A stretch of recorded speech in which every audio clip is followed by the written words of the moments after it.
Motivations with Glenn.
Good day, everyone. This is Awesome Radio, 106.9 FM, WBISLP. And please don't forget to call your family, call your friends, and invite them to the broadcast today. Online, you can go to WBISAwesomeRadio.org. We're also Facebook Live. After the broadcast will be available on BBC Live on GPAC, TV 23 suddenly. But we have a very special topic today and a very special guest, one of our nation's heroes, a United States Marine Corps veteran who sustained a brain injury as his deployment in the field in Iraq. So he's joining us. And our topic of discussion today is Brain Injury Awareness Month 2023. Let me hesitate right there for a second and introduce my fabulous co-host, Miss Jacqueline Thomas Williams. She'll open today's broadcast with a proclamation from our state governor, Governor Cooper, on Brain Injury Awareness Month 2023. You see the proclamation from the governor. Yes.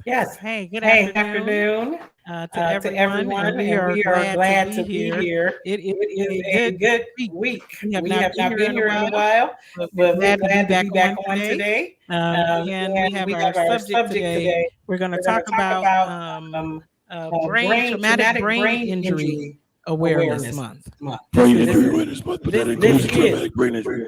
This is brain injury awareness month. Right. And so we're going to do some upcoming shows on traumatic brain injury. And our guest today, we're glad to have Dr. Glenn wanted me to read the state of North Carolina. And this is the Brain Injury Awareness Month from the Governor, Ray Cooper. And it says 2023. This is the proclamation. It says, whereas traumatic brain injury is an injury to the brain caused by an external physical force. Leading causes include slip and falls, motor vehicle accidents, collision with an object, assault, and contact sports. It says, whereas TBI is a serious public health epidemic in North Carolina and across our nation, often resulting in long-term or permanent disability or death. Whereas TBI is one form of an acquired brain injury, which includes traumatic and non-traumatic brain injuries, brain aneurysm, brain tumors, brain infections, anthrax, brain injury, non-fatal overdose, and TBI. Whereas an estimated 2.8 billion Americans sustain TBI every year of this number. Over 50,000 die, roughly 282,000 are hospitalized. Approximately 5.3 million Americans continue to live with TBI-related disabilities. In North Carolina, over 80,000 people will sustain a TBI this year, and many survivors will be left permanently disabled. Do you want me to finish the rest? Yeah, we can pause right there. Okay. Thank you very much, Jackie. And without further ado, I don't want to leave him hanging, so to speak. That is our fabulous co-host, one of our nation's heroes, and a nation veteran, a Marine Corps veteran that's serving in Iraq, Mr. Dave Cecil. Well, thank you for having me on, Dr. Glenn. Your microphone might be on mute, sir. Can everybody hear me? Hello? Radio check. Can you hear me? Good day. Jackie, finish up that until he gets his mic straightened out. Yes, Yeah. we will read. Hello, can you hear me now? All right, let's try that now. Can you hear me now? Hello? Yes. Okay. He's Well, thank you for having me on, Dr. Glenn. Much appreciated. Thank you, Dave.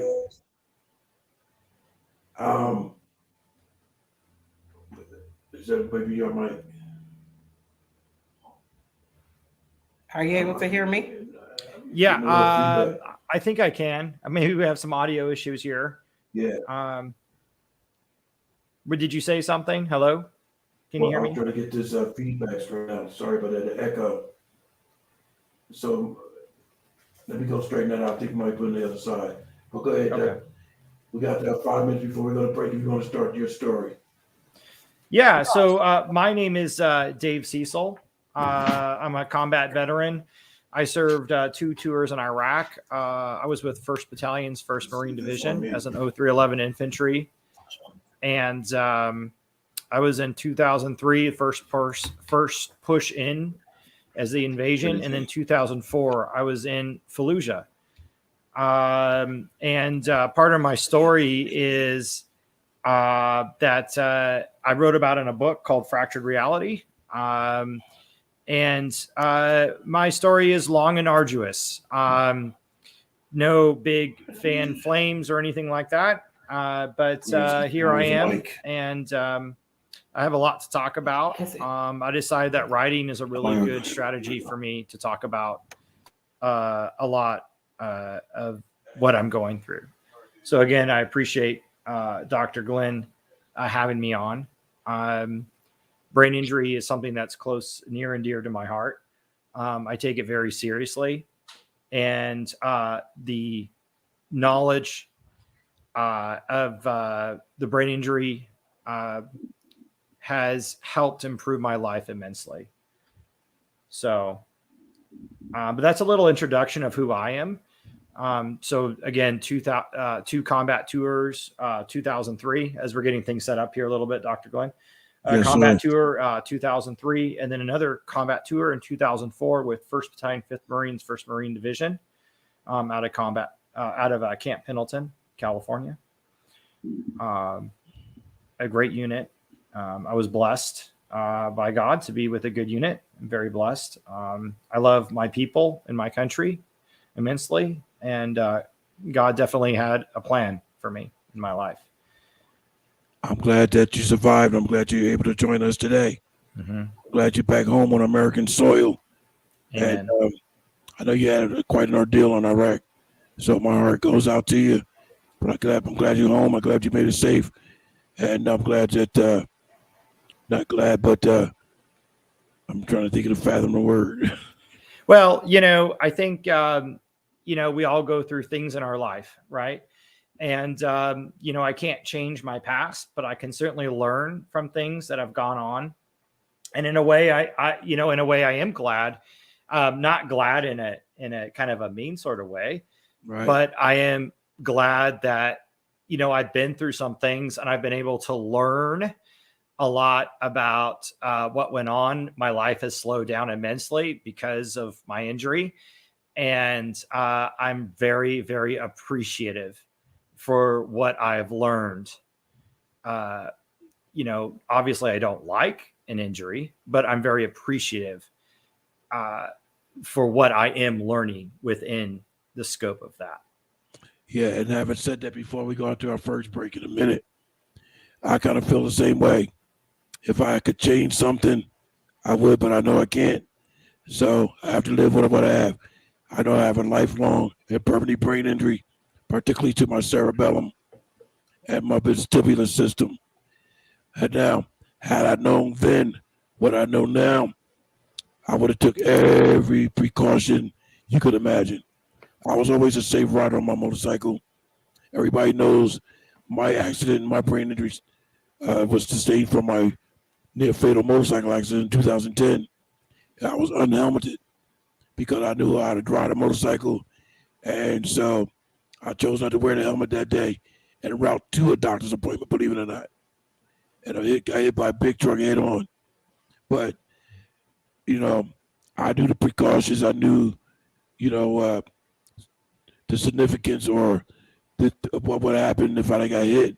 My concern at the time was not getting hit and having a brain injury, but getting hit on a motorcycle and then losing a limb. That was my main concern. Every time I got on my motorcycle, I don't want to get hit and lose a leg or arm. So I never was worried about my head. And lo and behold, that's the significant part of my body that got injured was my head.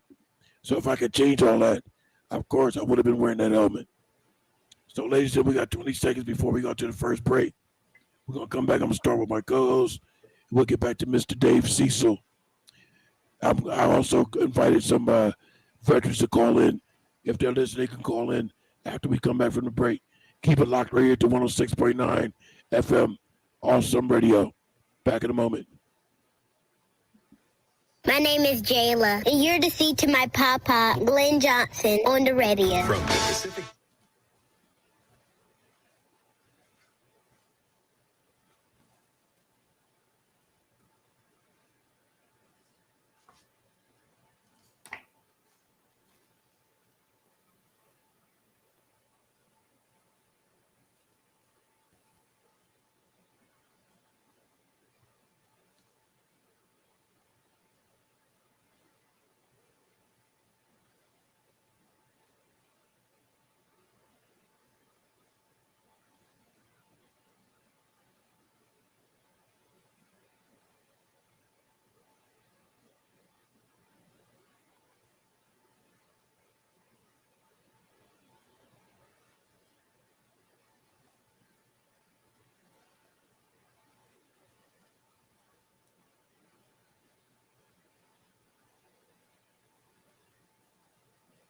Hi, this is Sharice Boyd Jackson. Thank you for your support in listening to Awesome Radio, WBISLP 106.9 FM.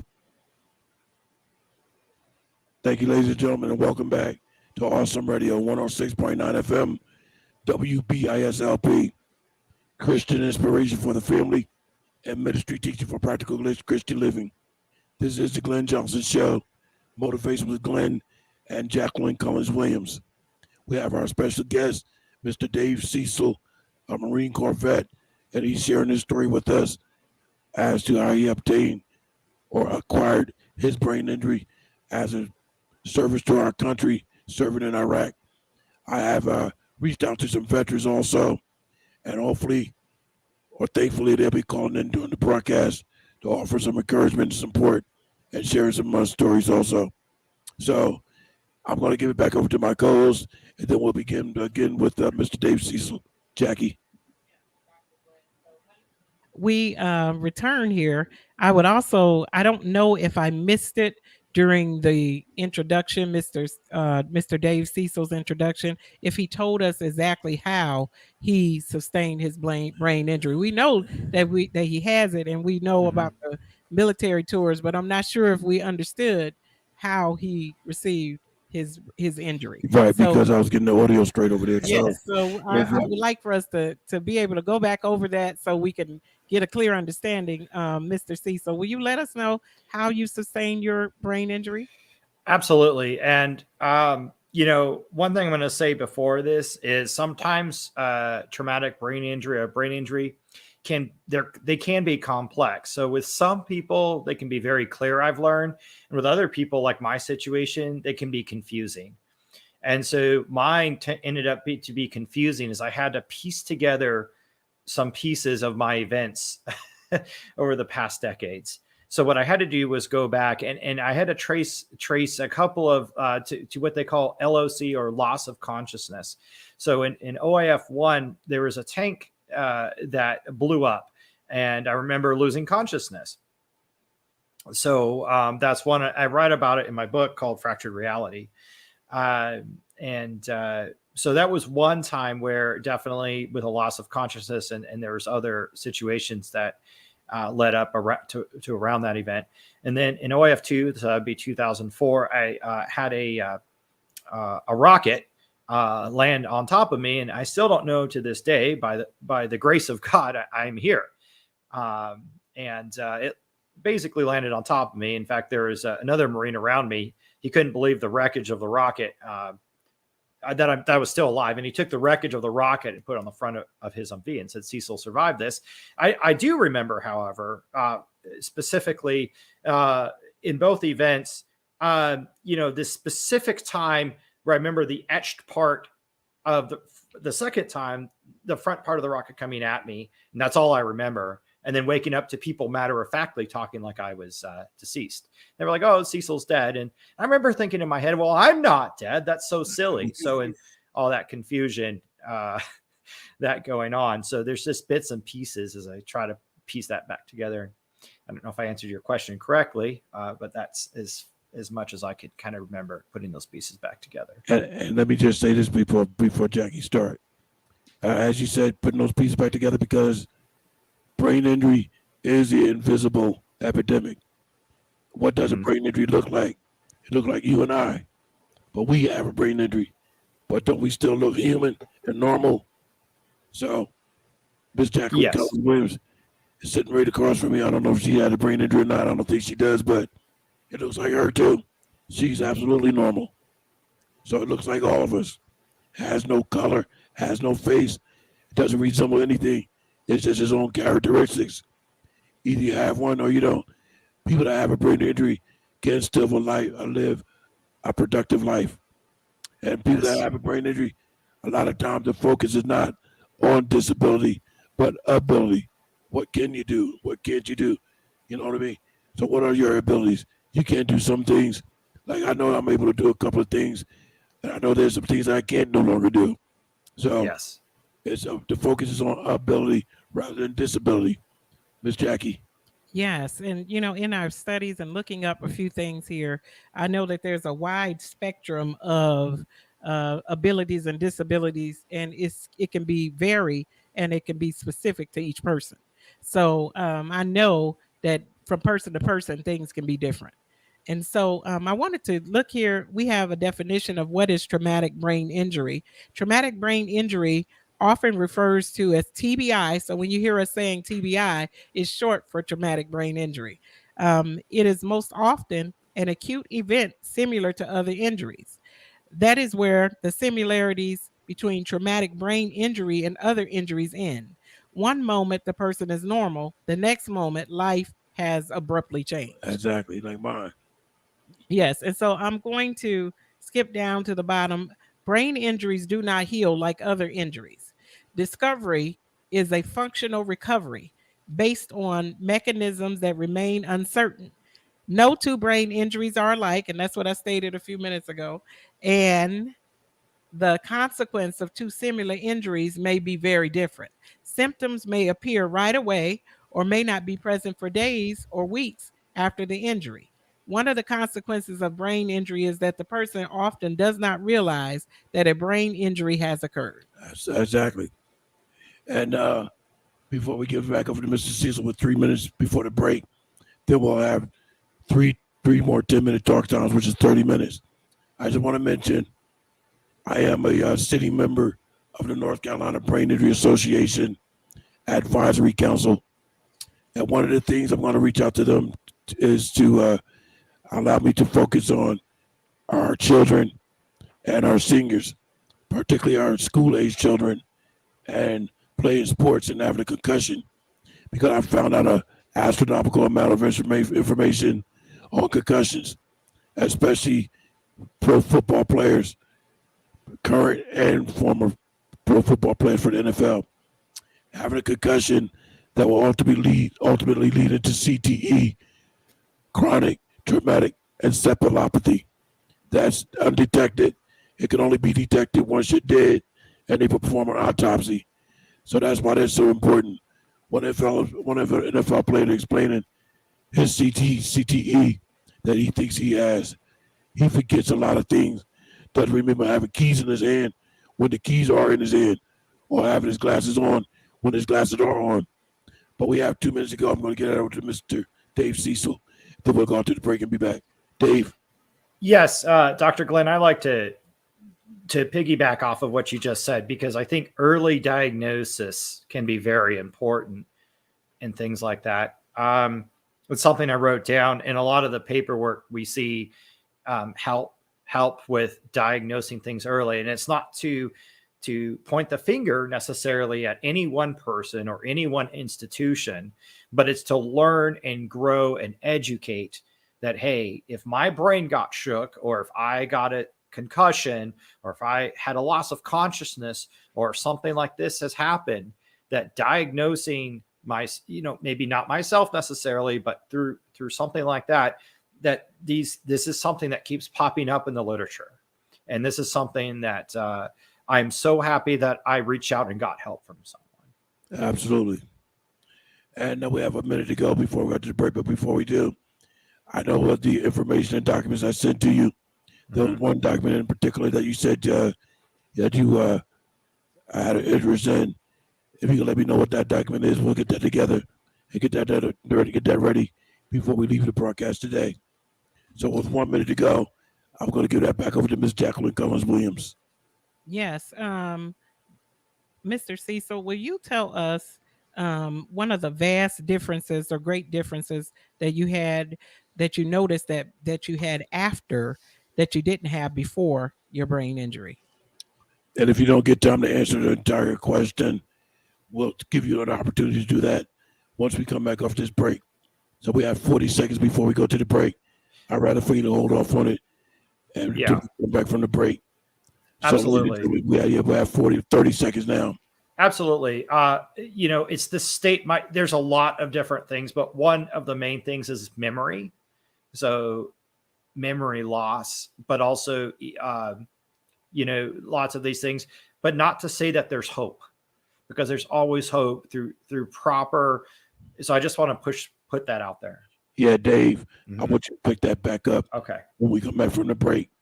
Ladies and gentlemen, this is Awesome Radio 106.9 FM, WBISLP.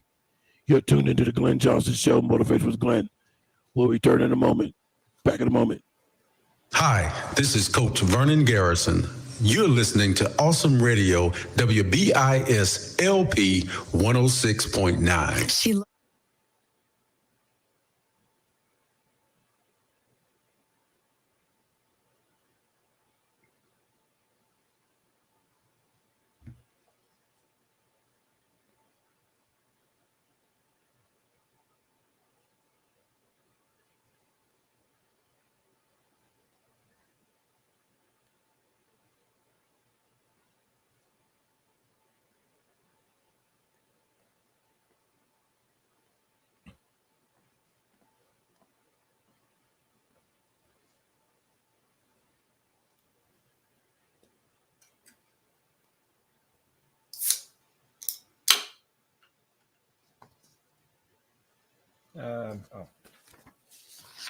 This one.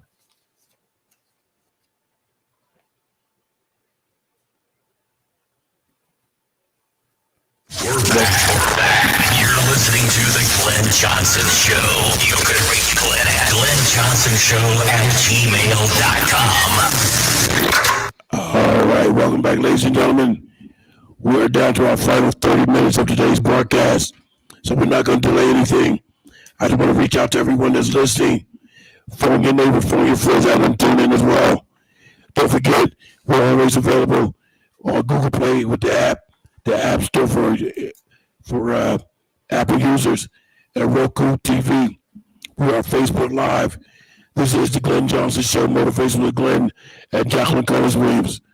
Brain Injury Awareness Month, March, which is our topic today. We have a special guest, one of our nation's heroes, a Marine Corps veteran that served in Iraq, Mr. Dave Cecil. I'm reaching out to our military veterans throughout Pitt County that listen to the broadcast today. If you'd like to call in and offer a comment or have a question, please do so by calling 252-756-2008.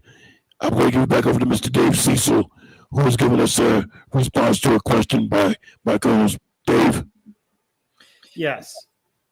Right. So again, the question is, what was I before versus after brain injury, and memory changes, time awareness.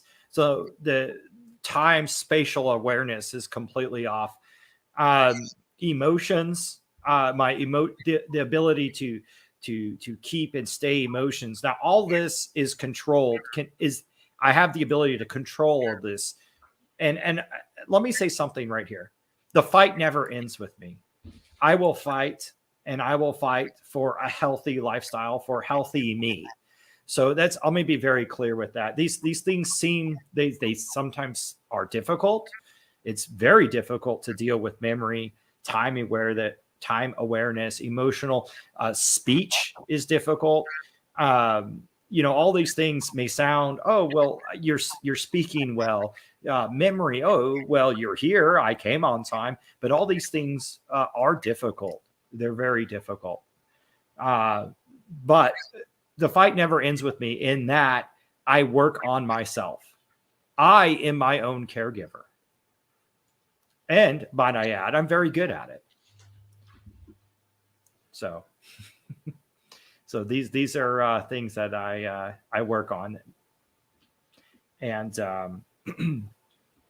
it's sometimes it's difficult with memory to know really who I was before versus after. And this brings up another thing with traumatic brain injury. A traumatic brain injured person it's difficult to work sometimes with traumatic brain injured people because they don't remember much. So it's like, well, asking basic questions to a traumatic or brain injured person is difficult to get direct answers out of because they just don't remember. So asking direct questions is difficult. It's like, well, they don't know. So getting direct answers out of someone who just doesn't remember can be difficult and frustrating. And Dave, if you don't mind calling me refer to you as Dave. Yeah, it's fine. You mentioned a lot of things about emotions. Mm-hmm. And when we get done today's broadcast, when I get back home, I will email you some documents on brain injury and emotions. As a doctor of clinical religious counseling, I was counseling another young lady from the Fayetteville area where I met her at the Fayetteville Brain Injury Support Group meeting. And so I sent her a lot of documents on emotions, but in particular, what the Bible says in scriptures relating to emotions.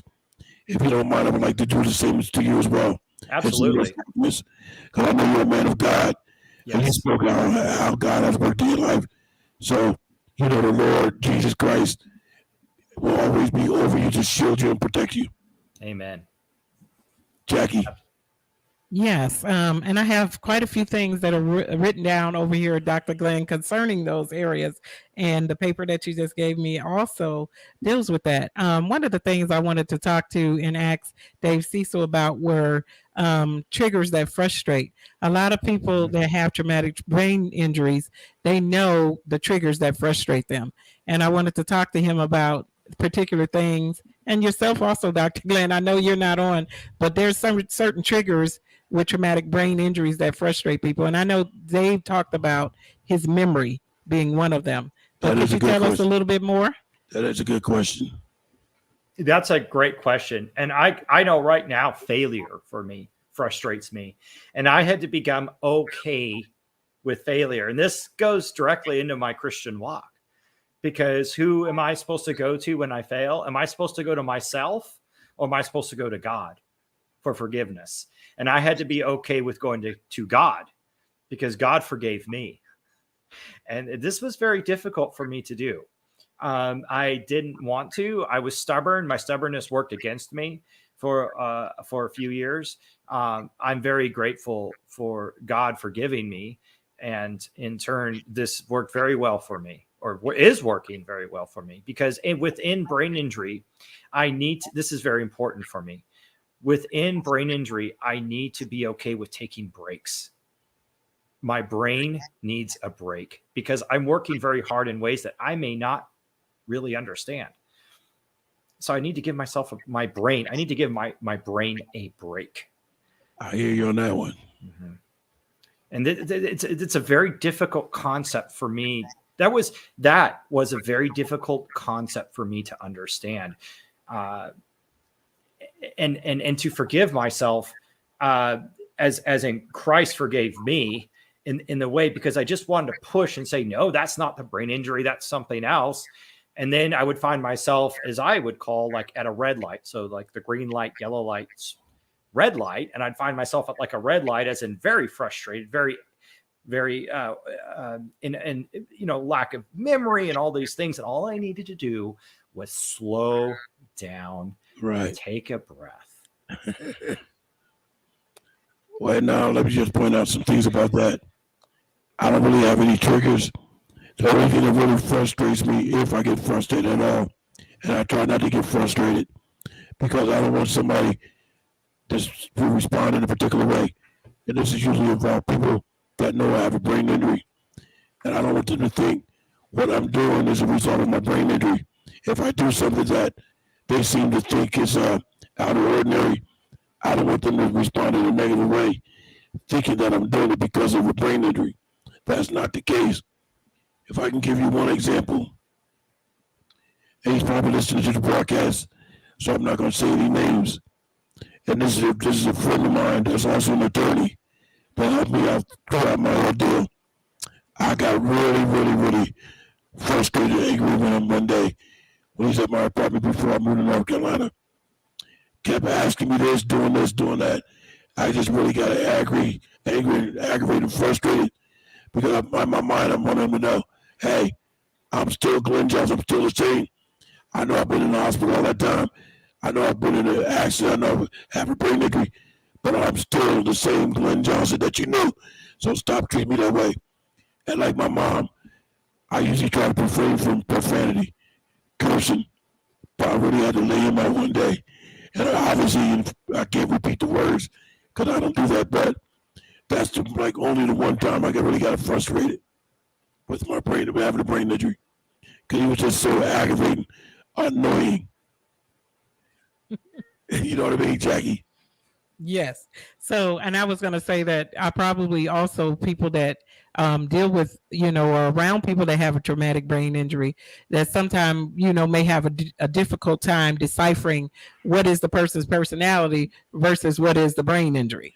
Yeah, let me just say this too, because like I told that one individual that I'm familiar with quite well, she knows I have a brain injury, and when I told her my prognosis were really, really awful bad, I said, the doctors thought I wasn't going to never survive, and if I did, I wasn't going to be the same as I was before.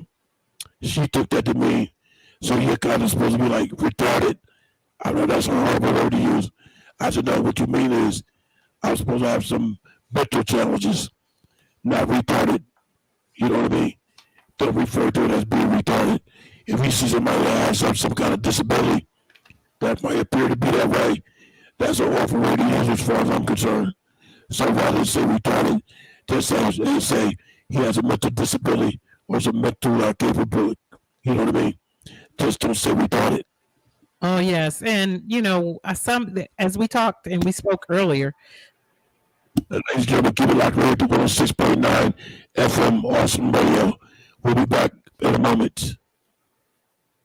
Keep it locked right here to the Glenn Johnson Show.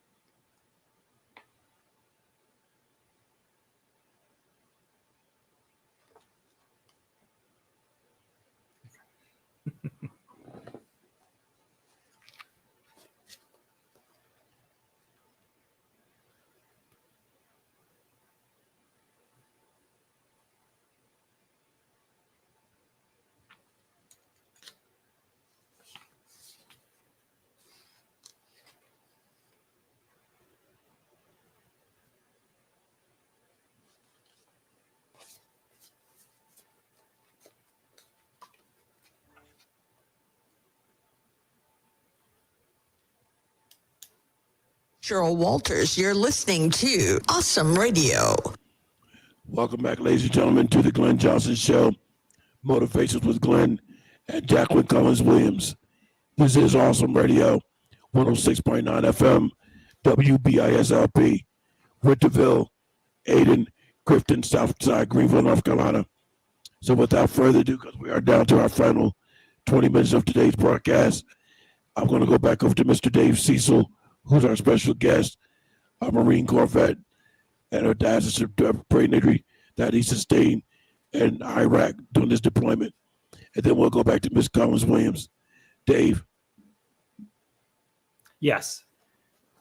Yeah. So I think we were talking about different ways we cope, or different ways we work within our brain injury. And I know for me, I look at, it's something that just popped in my head is the way I look at my brain injury. And I look at my brain injury kind of like it's a, like not that I'm necessarily a superhero, because I don't look at myself like that, but it's like my brain injury is a special power.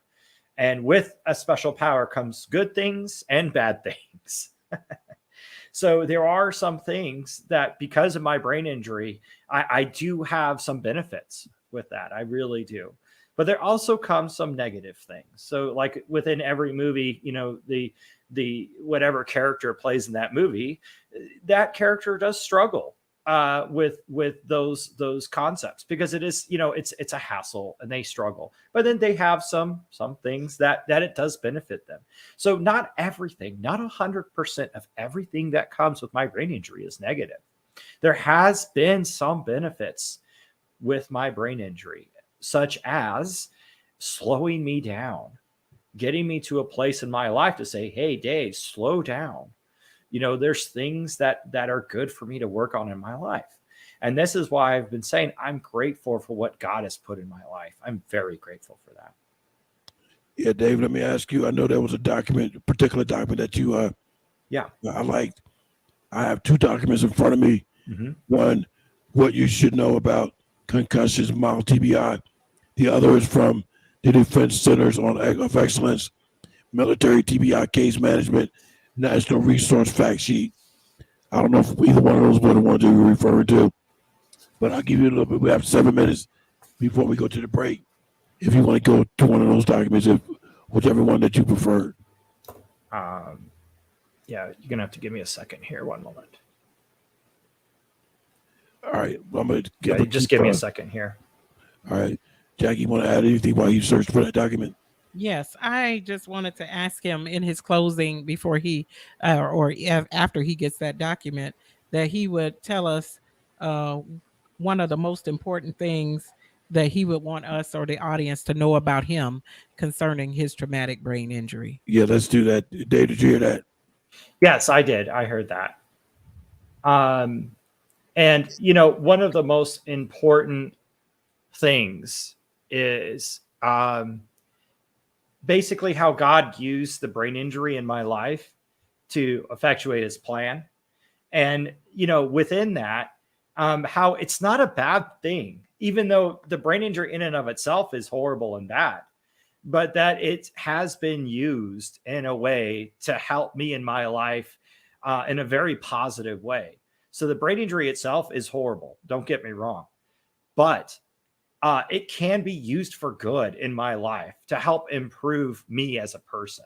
And I'm very grateful for that. Well, we know that all things work together for the good to them that love the Lord. I think that's what you're trying to tell us, Dave. Yeah. And I don't mean to look down or demean anything about the brain injury itself, because it's not a fun, and it's been a horrible experience, and it has had its side effects and on many aspects of my life. But the reality and the truth still stands that I am so grateful for what I've been learning. And I am so happy and I'm so hopeful in my life.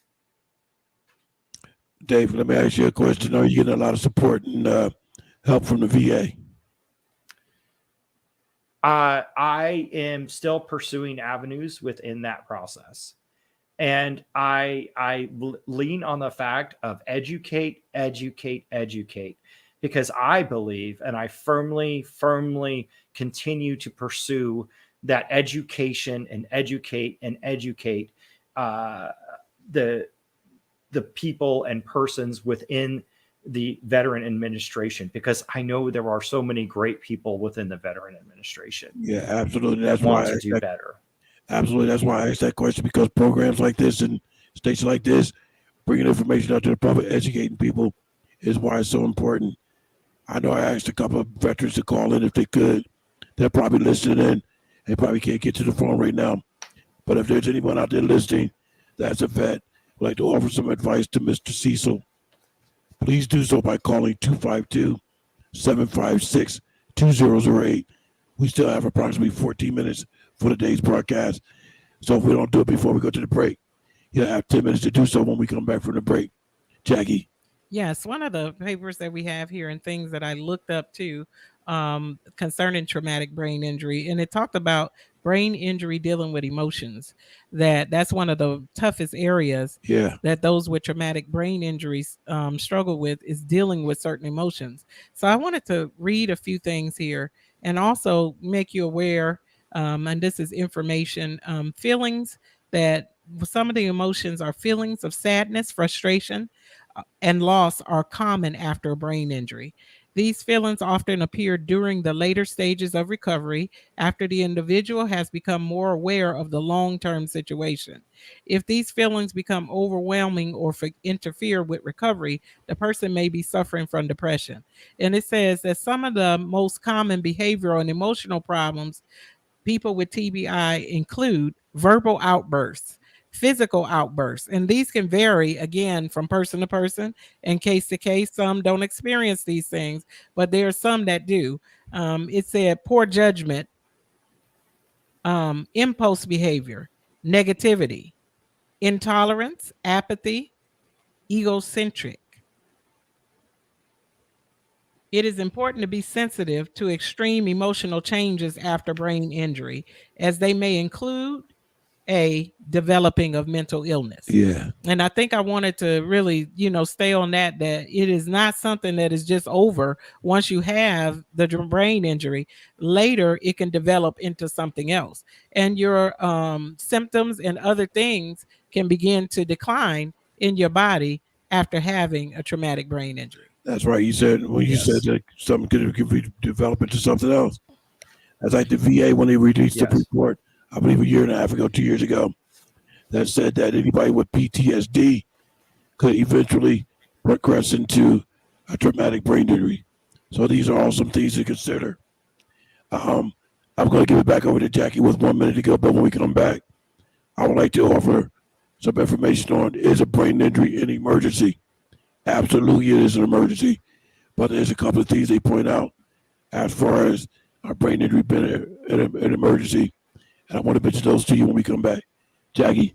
Also, one of the things that is said here is irritability and aggression. That the person that has the traumatic brain injury, maybe before they weren't as irritable or aggressive, but afterwards they can become very irritable and aggressive. And this can become a part of their personality. Their personality and behavior. Yes. Also wanted to say that as we were talking about it being Traumatic Brain Injury Month, the ribbons that they do for breast cancer and some of the other awareness, I just wanted to inform our audience that the one for brain injury or brain disorder is silver. So if you wanted to wear a ribbon, brain disorder, it said is silver. But Brain Injury Awareness Month is blue, is that correct? It's blue. Let's see. Brain disorder is silver. Brain Injury Awareness Month is blue. I know that for a fact. Okay. You probably look on the paper to look for it. Yeah, it must be on somewhere else on here because it names it and it does. Yes, it is. The brain disorder brain injury is blue. All right. But the other to differentiate brain disorders is silver. Silver. Right. Yes, that one is different. Thank you for clarifying that. Okay. We still have about 16 seconds. So, ladies and gentlemen, keep it locked right here to Awesome Radio, 106.9 FM, WBISLP. We'll be back in a moment with our final 10 minutes of today's broadcast. Back in a moment, ladies and gentlemen. Dave, stay right there. 180 over 111, and I had a stroke. I don't have those papers. I don't think I have those papers. I don't think I have those papers.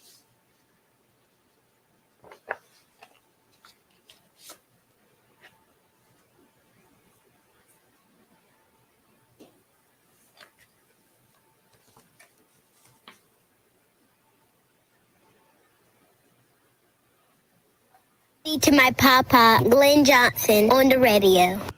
Oh, welcome back, ladies and gentlemen. Once again, this is the Glenn Johnston Show. Motivation with Glenn and Jacqueline Collins Williams. We are discussing brain injury topics on Brain Injury Awareness Month for the entire month of March. I just want to point out, before I give it back over to Jackie and Mr. Dave Cecil, that we'll have some other guests coming on the show as we progress through the month. One in particular is caregivers. Jackie probably joining Dr. K on that one. Dr. K will be joining us via Zoom or StreamYard, along with another caregiver. And I like to get some veterans on as well. So anybody out there that's listening as a vet, like to be a part of the broadcast, or if you'd like to call in now to offer a comment or question, please do so by calling 252-756-2008. We are down to 9 minutes, so I'm going to give it back over to Miss Jackie Collins Williams and Mr. Dave Cecil. Yes, I wanted to give out just a little bit more information. And it said here that 57% of people that suffer a traumatic brain injury are moderately or severely disabled. That's a large number more that are disabled than it is those that are functioning. And so also it said that those that have a traumatic brain injury are more likely to die or experience a 9-year shorter lifespan. And that is inclusive of those that are disabled from it. So that the lifespan for a traumatic brain injury is shorter than that of everyone else. And one thing I do want to point out about brain injury, and I think Mr. Dave Cecil will agree with me, is that a person that suffers from a brain injury would like to be treated as normal as possible. They don't want to be treated in any special way because in their mind, I guess, or maybe they think they just rather be recognized as being a normal person, which they are. So I agree with that. They don't want any special treatment, no special help. They want to be treated as normal as possible. And I learned that. I had been at a therapeutic horseback riding event in Goldsboro, the brain injury support group meeting in Goldsboro. And one gentleman got off the horse. We were on a platform, of course, but he's visibly disabled. You can see that he's disabled. So I didn't want him to fall or anything. So I went over to him and asked if he needed assistance getting down the ramp. He didn't get angry, didn't shout any profanity. His behavior still maintained normal, but he just told me, "No, sir. Thanks for offering, but I don't need help. I can do this. I want to do this myself."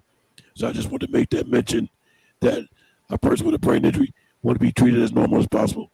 Back up to you, Jackie.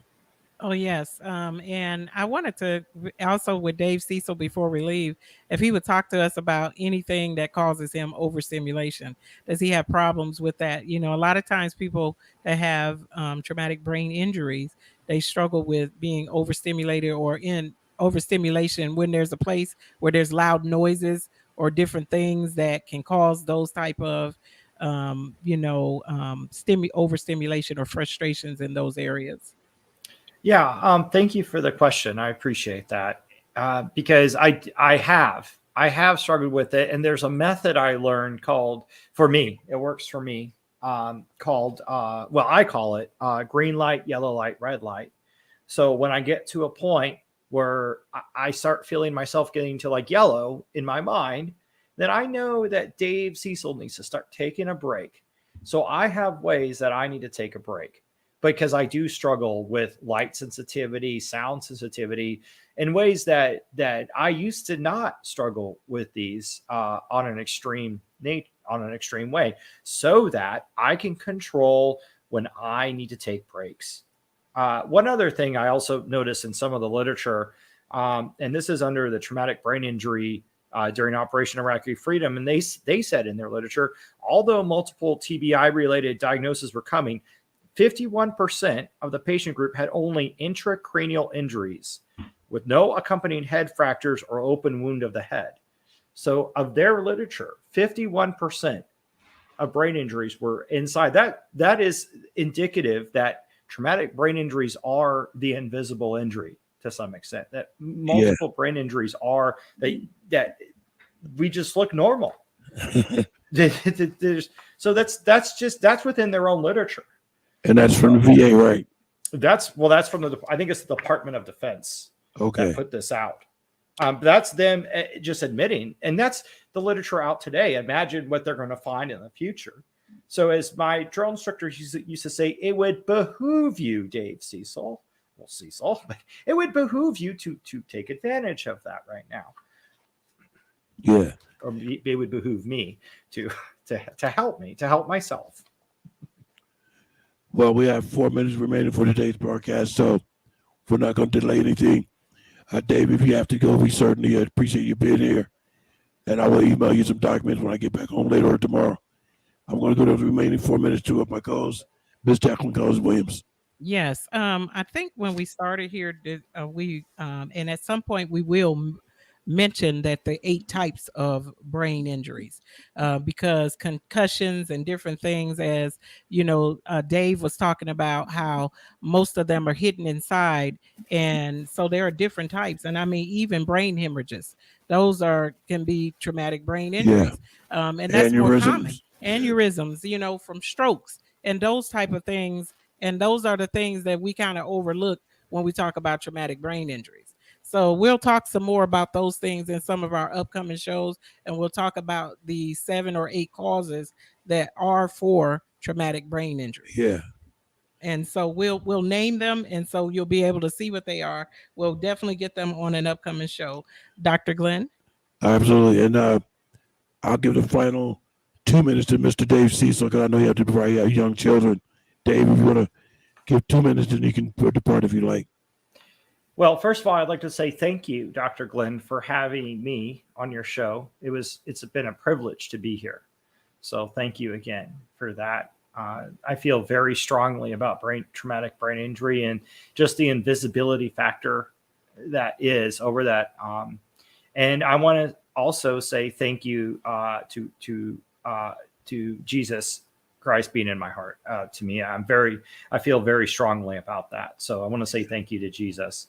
Absolutely, amen. Yeah, because he's just been so strong, and I'm just so grateful to him as that he's been the guiding light in my life.